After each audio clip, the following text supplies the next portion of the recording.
Hello everyone, today is Friday, June 17th, and this is the Sam's Report.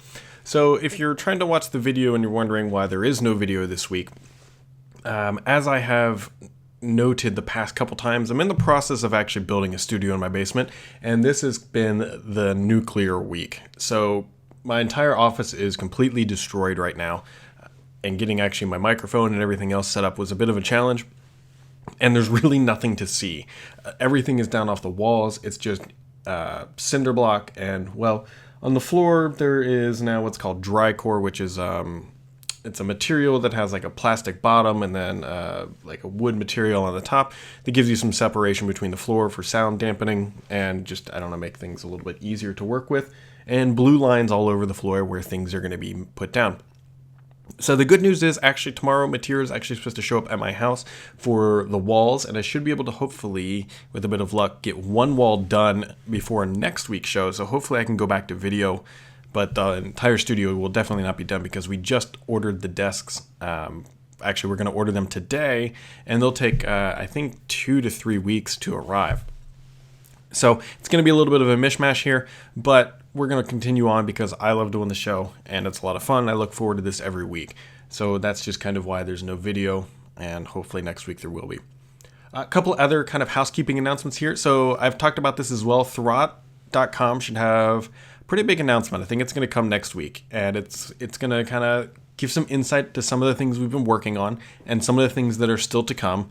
There'll be a decent amount of things to show off next week, I believe, but the full kit and caboodle will come, rolling nicely along afterwards. But it should be a lot of fun. I'm super excited about it, and look for that hopefully next week. And I'm pretty confident we'll hit that milestone next week. So just be on the lookout for that. And other things. I'm headed to Microsoft's Worldwide Partner Conference in mid-July, taking place in Toronto this year. So if you are headed to that event, please let me know. And, I'm sure we'll have some sort of meetup. I know Paul is going. I believe Mary Jo is going as well. So it's going to be a lot of fun. Mid-July, Toronto. I'll be there. If you'll be there, let me know. So what happened this week? Actually, oh my God, what a crazy week. We had Microsoft stuff all over the place. We had a major Apple event that kind of impacts the Microsoft world a little bit. And just a good tech week in general. I mean, if you're a tech fan, a gadget fan, person, love software, this was a good week for you. We had E3, which was crazy, and all the other good stuff. So let's just kind of dive in here, shall we? So we actually got 2 new builds of Windows 10 this week. One went out. I very much appreciate that they do this. They pushed it out at 9 p.m. Eastern time, which for anybody in Europe, which would have been significantly later, 2, 3 in the morning. And gotta love that they're doing that. I will say that I missed the 1 p.m. drops, a lot because it's, 9 p.m. trying to update. So just kind of focus on the second build that went out, which was 14367. I believe the one previous in the week was 14366. So they're basically back-to-back builds, which should tell you that they're getting really confident in the stability of the platform, which makes sense, right? They've been doing these massive bug bashes. We've known for a while now that features have been locked down, and they're going to launch this stuff here in about a month or so. So every build should be pretty dang stable that's coming out. And I'm expecting that we're going to see them more frequently, mostly because, hey, look, we're getting close to the final countdown here. Things should be a lot better. So 2 builds this week. One of the big things that was announced yesterday is that Microsoft is actually cutting Kids Corner out of the mobile build. So yesterday, just for clarification, was a desktop and mobile build. And Kids Corner is being cut, unfortunately. They cited that it was not used a lot. Actually, they cited really low usage. And considering that it's a small user base to begin with, really low usage in that, and they decided to cut. I also think there might be some other things too, is that Kids Corner doesn't exist on the desktop. So this is a mobile-specific only feature. And I think they might have done this to help keep parity with the desktop, just to make development a little bit faster. Now, they did say, hey, if you really liked Kids Corner and you're using it, you can check out App Corner, which offers similar-ish style features, but not quite the same and robust as Kids Corner. But that will be gone starting with the anniversary update in July. But so you can download build 14367 right now if you want. And yeah, let me know how it is. Stability so far, it seems pretty good for me, and I would hopefully expect the same for you. One really good thing that has been noted by my good friend Walking Cat, and he and I have been talking about this for a while, and I've been talking about it since I think about December, are OneDrive placeholders.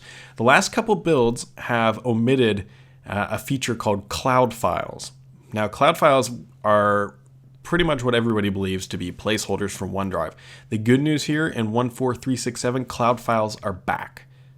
Yeah, no, that's really good news. I'm hoping Microsoft will maybe start talking about what cloud files are, but I think the name is pretty easy to figure out. It's a file in the cloud, which should be a OneDrive placeholder.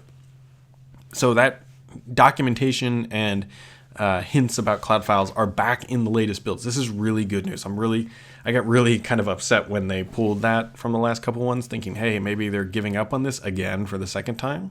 But now they're back. Looks like development has kicked back up for cloud files. So hopefully Microsoft will begin talking about this again. So that's Windows 10 insider news this week. Still nothing for the slow ring. I'm surprised we haven't heard anything about the slow ring being this far along, I should say. I would imagine that one of these builds might get tossed into the slow ring, either 14366 or 367, but we shall see here.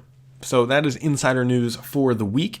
Let's jump into the big kit and caboodle, actually the $26 billion kit and caboodle. So Microsoft bought LinkedIn this week, and this was kind of crazy. So Microsoft is spending $26.2 billion in cash, I believe, mostly in cash. I think they're actually borrowing some money to do this, even though they have it on hand, probably because borrowing money is really cheap right now. But still, they're paying $26.2 billion in cash. And oh boy. So Microsoft doesn't have the best track record when it comes to large acquisitions like this. Aquantive, which was like a $6 billion acquisition, they completely wrote off. We saw, obviously, Nokia, that handset assets written off. Now, the one difference between those two kind of acquisitions versus what we see here is this is a much more forward-thinking, like the OneDrive or the Nokia assets were very much reactive. It's like they felt like they had to do it. So that is whatever. Aquantive was kind of along the same way. They wanted to get into more deeper advertising and kind of stop Google, but that didn't really work out so well. They did do Skype. Skype is kind of like a mixed story. Obviously, it's still around and still very much used, so it's not a complete tragedy, but it also really hasn't blown up in popularity, I think, in the way that they might have hoped, and replaced messaging across all platforms. But here we are, $26.2 billion for LinkedIn. One kind of thing to keep in mind here is apparently Salesforce actually approached LinkedIn about an acquisition, and Salesforce and LinkedIn makes a lot of sense because it's sales. LinkedIn has a ton of data, and apparently LinkedIn went to Microsoft and said, hey, Salesforce is trying to buy us. And then Microsoft is like, hey, we'll buy you. And so there we go. So they now own, or will be owning here soon, LinkedIn once everything gets approved, regulation sign off and all that good stuff, and cash changes hands. And what are they going to do with it? So I've got mixed feelings about this. One, I'm worried that we'll see a $26 billion write-off here in the next 5 years. We'll see what happens. But Microsoft what they're thinking here is that LinkedIn, the social network, is going to be the next framework or place that people and companies are going to start sharing content, sharing documents, sharing work-related stuff. This is very much a productivity-related purchase. And I can see how they think this might play out, is that everyone's going to start just sharing and communicating across LinkedIn eventually. And LinkedIn is already very much deeply entrenched in the enterprise world for recruitment and new employees and finding talent and retaining information and just scouting your competitors. So it does tie into the enterprise world. I understand that, and I think with Office 365 being potentially tied in deeper, if you want to share content with a client at a different company, you can do it through LinkedIn, I think is what they're thinking here. And they're going to use this social framework or network to make that possible. Now, the question is that worth $26 billion? That remains to be seen. Because it's such a large acquisition, it's obviously material. Microsoft had to stop their stock trading, and we should be able to follow this asset on their earnings. So we'll know really quick whether or not this was a good acquisition. One thing to keep in mind about LinkedIn, the last 2 years they've lost money. So I believe they have roughly $3 billion in revenue. I'm trying to remember correctly, but they still lost money. They were not a profitable entity the past 2 years, and they actually had a really rough quarter earlier this year, and their stock price dipped down into the 130s, and Microsoft is paying a 196 per share premium. So that's a really steep premium compared to what they were offering, which is why they sold. So LinkedIn will be impressively interesting to watch because this is Nadella's first big bet, right? I mean, he's done things, he's made transitions to as a service models, and we've seen things, shift internally, but this is where he's really just taken a bunch of capital and buying up an asset. And this will kind of be not starting his legacy, but this will be a huge mile marker in his legacy, is saying, okay, Nadella's, running this thing full steam. He's written off some assets. Now he's ready to start buying. And he bought LinkedIn. We'll see what happens. A lot of people were hoping that they would buy Slack. Internally at the company, I have heard, and I believe Mary Jo has said this a couple times too, is that they feel that there's too much overlap with what Slack does versus what Microsoft already offers.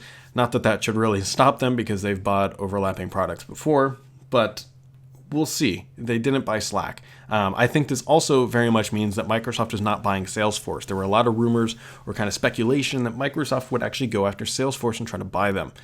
But they're spending $26 billion on LinkedIn. I don't think they're going to be buying Salesforce because it would be more expensive. So keep that in mind. Microsoft, LinkedIn, 26.2 billion cheddars. Okay, enough of that. E3, let's dive in. E3 was amazing. I know I'm a little bit biased here, but I think Microsoft had a much better E3 than Sony. Sony's got their VR stuff coming later this year, so maybe Sony has it a little bit better, because they're going to have their product out first.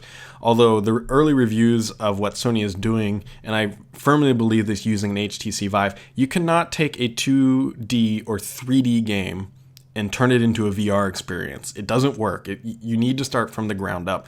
If you you can't take Overwatch and put it into the VR and it's going to be great. It doesn't work.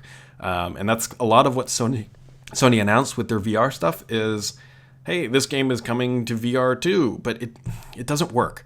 And just trust me on that. It sounds great. On paper, it's like, oh yeah, Fallout 4 on VR. Unless they built Fallout 4 from the ground up, it doesn't work. It's hard to port from the typical console to a VR experience. I don't know. They haven't found the right magic yet. But anyways, I think Microsoft did it better. And here's let's dive in. We probably already know the announcements, but we're going to walk through each one. So what did they announce? Let's kick it off with custom controllers. So Microsoft announced custom controllers.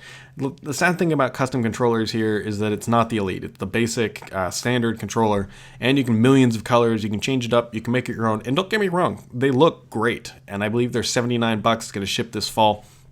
So not the cheapest thing, but you can build your own colored controller. They look awesome, but I wish that you could have done the Elite controller. Once you use the Xbox Elite controller, there's no going back. It's great. I love mine. And I highly recommend anybody who plays on Xbox more than 5 hours a week to buy an Elite controller. You will not regret it. Trust me on this. But anyways, you can go do that now, the Xbox Studio Design Shop, and build your own custom color.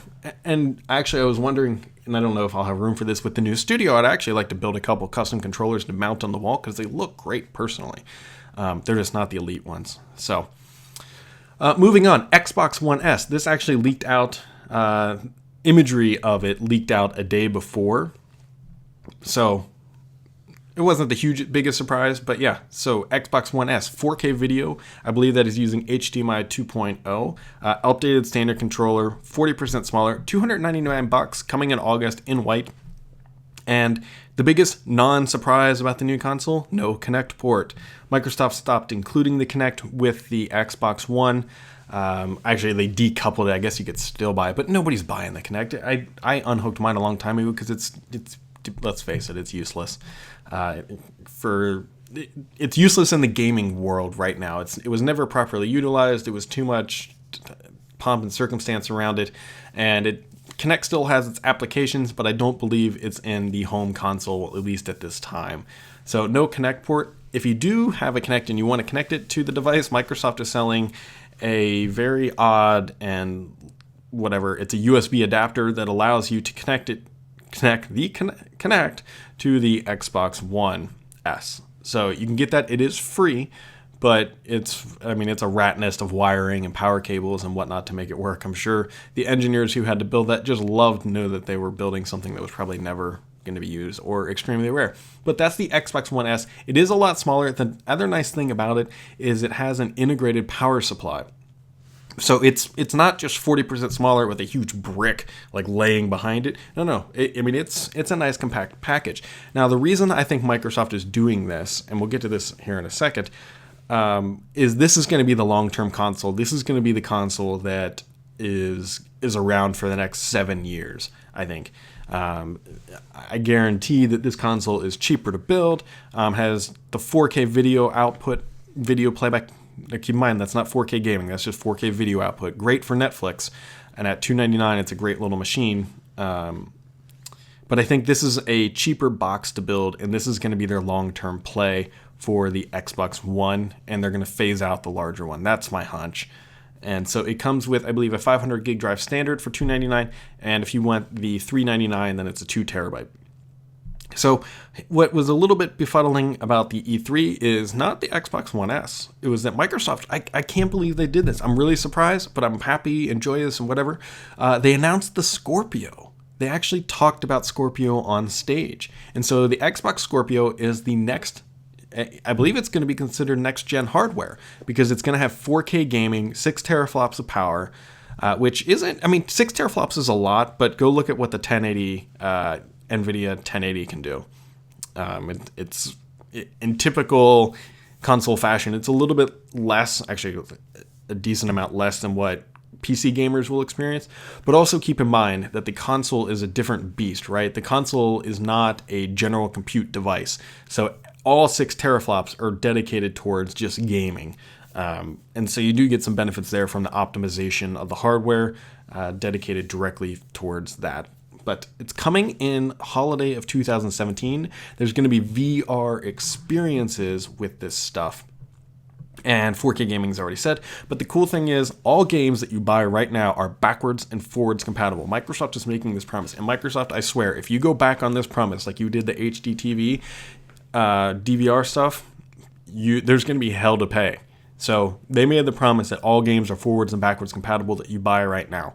So that is their promise. They better hold to it.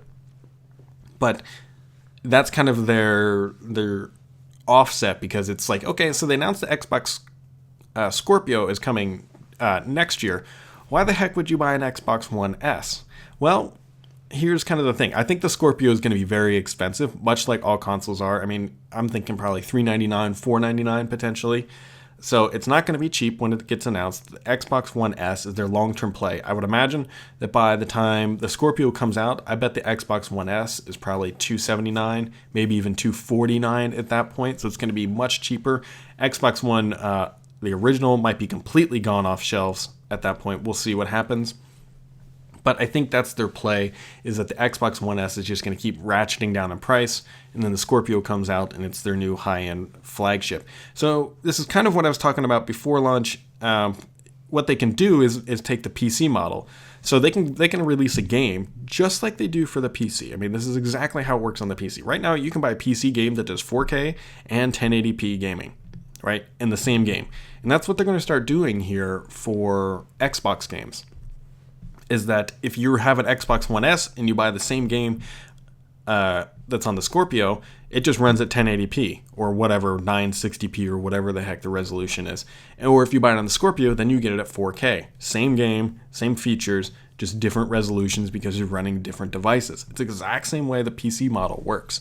And so what would be interesting to see is if Scorpio games ever go to the UWP model. I'd like to see that, because then it would also be onto the PC as well. And we'll see what happens there. But I'm curious what they're going to call this thing, because I hope that Microsoft just goes back to Xbox branding. I don't know if they're going to call it like the Xbox Elite, although they already have an Elite bundle, so I don't know how that's going to work, but they could call it the Xbox Elite or Xbox One Elite. But if they call it the Xbox One, it's a little interesting, because then you have the Xbox One S, then you have the original Xbox One, and then you have the other new Xbox One Scorpio. You have 3 devices called Xbox One. A little confusing for the consumer. But anyways, so the question is, should you buy an Xbox One S? Here's my personal stance on the matter. If you have an Xbox One now and you're going to buy the Scorpio, I don't know if it's really worth it, right? If your Xbox One is running fine, you're not going to need the new features unless you have a 4K TV, and that's really important to be able to do 4K Netflix. Then that's for you. But if you have an Xbox One, unless you like the white and smaller design, there's no real benefit to buying it. You'd be better off putting that $299 in the bank and saving it for Scorpio, in my opinion. Now, if you don't have an Xbox One and you're looking to buy one for little Timmy or yourself, I definitely recommend getting the Xbox One S. It's smaller, it's going to run a little bit better. It should be just a better machine in general, but I don't know if it's really worth the upgrade to go from the original to the Xbox One S. Unless $299 doesn't really make much difference in your paycheck, then by all means go for it. But for the average person, I would just say stick with your original Xbox One and wait for the Scorpio. So that's my opinion. Or if you're getting new, grab the S over the original at this time. So on that news, Microsoft also announced that the Xbox One, the original, is actually getting a price cut to $279. So there's the difference about why you might buy the older model, is you can save $20. Now, with that being said, I would still probably get the newer one for $20 more. It's only $20. But the Xbox One, the original, is now only $279. So that's actually a really good price for a console, and it comes with a game too. Now, granted, if you pay $299 with the original Xbox One, you can get 3 games. So just keep the value prop in mind, and do what's best for you. Obviously, that by all things, you can't go wrong with either. Let me get that straight. You can't go wrong with either. But if space is an issue, then buy the One S for sure. If you definitely have a 4K TV, buy the One S. If you're looking for the maximum value out of a console purchase for the upcoming holiday season, get the original Xbox One with 3 games for $299, and you open the box and you're up and running right away. So that was kind of E3 in a very quick nutshell, but I want to go back through because I started a bunch of rumors. Some of them are true. Most of them were true. I did miss a couple, and I want to talk about this stuff because I feel it's only right. I mean, I call out other people when they miss their rumors, so I got to, keep myself accountable too. So let's kind of go through the things that I added to the rumor mill. So about 5 weeks ago, I said there's a new standard controller coming. Obviously, that was correct. That's the new standard controller. It also has Bluetooth, and I nailed that one. I said it was coming, and it did. I also said the Xbox Mini was coming, which is the Xbox One S, and I said it had 4K video, and it was smaller, and I also said it was white. And so obviously all those rumors were correct. All that information was correct. I also said that Microsoft was bringing Xbox and PC players closer together. So we have Xbox Play Anywhere, and we also have the updated Xbox app with Win32 stuff. So both of those rumors that I started were correct. The Scorpio information that I talked about with VR, that was correct. So obviously the big thing that I missed here were these media streamers. And so I still believe that they are actual real devices, mostly because a lot of this stuff came from all this information came from a couple of sources. And the source who talked about, the 2 sources that talked about the streamers also talked about other things that were correct. So what I'm thinking here is that Microsoft got really spooked about mentioning anything with the streamer and a TV. And, just because we've all seen that Xbox E3 video where they're like, TV, TV, TV. And so they wanted to stay very far away from anything that was non-gaming related. And that's why I don't think we saw the streamers. I do think they still will come because Microsoft has an issue. I should say not an issue. They have a gap in the low end. Right now, if you want to play like groove music on your TV, good luck. So what they're doing is that they have nothing that competes with the Roku and Apple TV space. They have nothing in that space, in that price point, I should say. You could argue the Xbox One at $279 is in that space, but an Apple TV is $100, a Roku is like $69, $79 Microsoft has nothing in that low-end space, and they have nothing close to competing with a Chromecast at that price point. So they created these devices, and I still think that they are coming. I think I jumped the gun on when they would be announced, but keep in mind, these devices, I'm still confident they are real, mostly because of the amount of details I got on them suggested they're real. But I did miss on those coming to E3, but I still believe that they are going to come this year. So I think I did pretty well on my rumor report, getting most of the stuff correct. So, just keep it in mind that nobody's perfect, myself included. And there we go. And somebody asked if I was ever going to talk about it, and of course I do. Like, I don't shy away from things I talk about. But, all right, let's go on to also things this week. We're not going to end with Apple stuff, but we can't ignore WWDC. That's impossible. So Apple had a huge, they had their version of Build this week, their Worldwide Developer Conference. So I'm just going to kind of run through the really high points here. But the first thing I was really angry about at Microsoft while watching this, so iOS 10 is all about refinements, and they're coming out with a universal clipboard. Microsoft has this app. It's called OneClip. I played with it back when I was at NeoWin. I made videos about it. It's up on NeoWin. Just search Microsoft OneClip. It's a universal clipboard for Android, iOS, Windows 10, and I think even Mac OS X, which Apple rebranded to Mac OS. So they have a universal clipboard app that does exactly what Apple announced, and they haven't released it. They've had it for a year. Microsoft, you've had this app for a freaking year, and you still haven't released it. It was the greatest thing when it worked, because I'd be on my PC and I'd right mouse click copy, open the app on my iPhone, and there it was. Or open the app on my Android Nexus 5X, and there was the content. It is baffling and so very frustrating that Microsoft has not released this app. They have it. And now look, Apple's going to beat them to the punch because Microsoft just, blah, blah, blah. Universal clipboard, something I really want. I'm very passionate about it because it's so simple yet so amazingly. I mean, here's the thing: you're using Bing Maps or Google Maps. You type in an address and it pulls it up and pulls up your search result. You right mouse click copy, and you can copy it and put it onto your phone faster than the Google backend search syncs. It's really frustrating. And Microsoft, please, it's called OneClip. You had it. Just release it. Just give it to us. Just let us play with it. Put a preview tag on it, even if it's terrible. And I know it's not terrible because it worked really well when I had it a year ago. So iOS 10, a bunch of other refinements coming, some home automation stuff, IoT stuff, and they're making big changes to iMessage, or big improvements, I should say. They're going to make it more fun, hip, friendly, millennial. One of the rumors prior to WWDC, like 24, 48 hours, was that iMessage was coming to Android. That did not happen. I think a lot of people were hoping that would happen, but it did not. I actually hoped that Apple would release iMessage for Windows. That would be amazing. But, Apple being Apple, and they don't really care about anybody else but themselves, I don't see that happening too often. One thing Apple mentioned, so Apple actually has a new file system that's all about encryption as a basic standard, and it scales from everything from the watch to the desktop. And this is my belief that this is how Apple will eventually turn the desktop into iOS and completely deprecate OS X eventually. Possibly. I still think that will happen.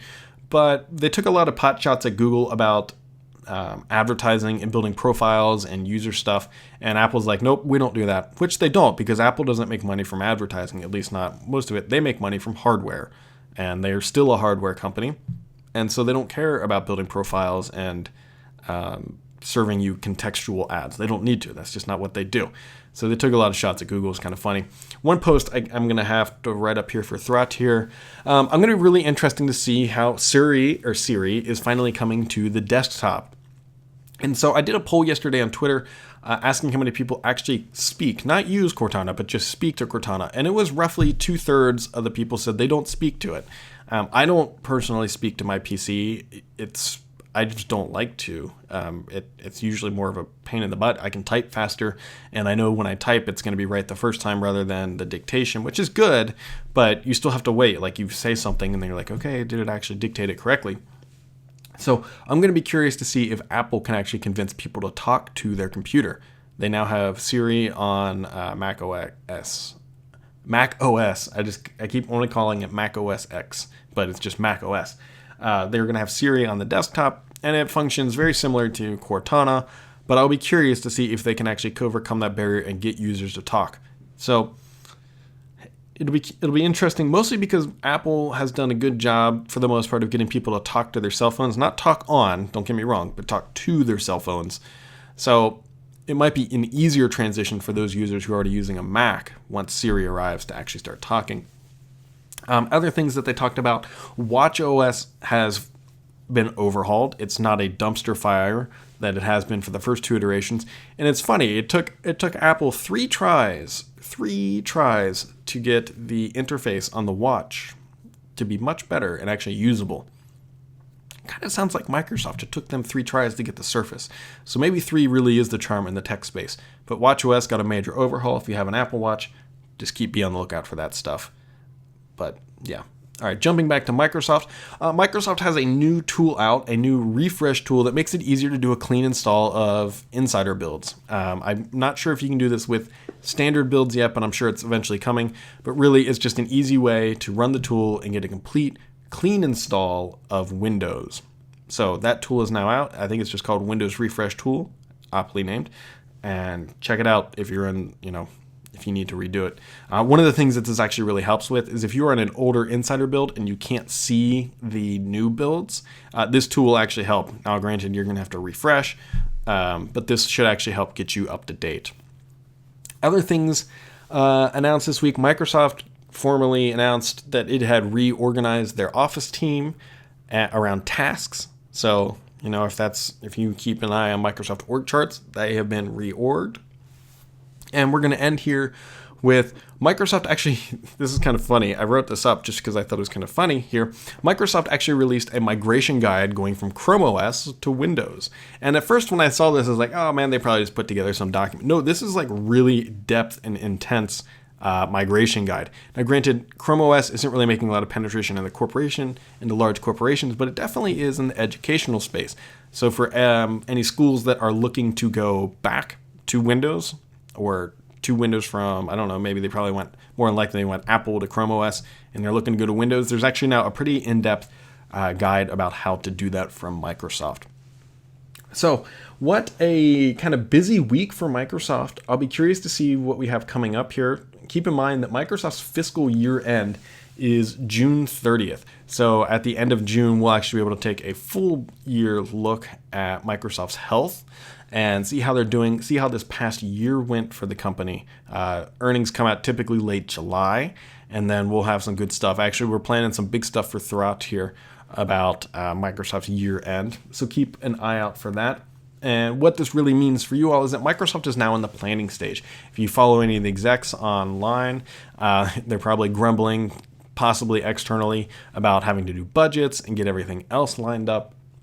But that's kind of what's happening in the world of Microsoft. Things typically in Microsoft world are really busy, crazy right now. July, they slow down. They have some big releases, don't get me wrong, but then August is kind of an off month. There's a lot of people take vacations in August in the Microsoft org. So this has been, what is today? Today is June 17th. This has been another edition of the Sam's Report. I appreciate everybody listening. We're coming up close to the 1-year anniversary of the show, which I should probably figure out what I'm going to do for that. But as always, appreciate everybody listening, and keep on keeping on. Have a good weekend, guys.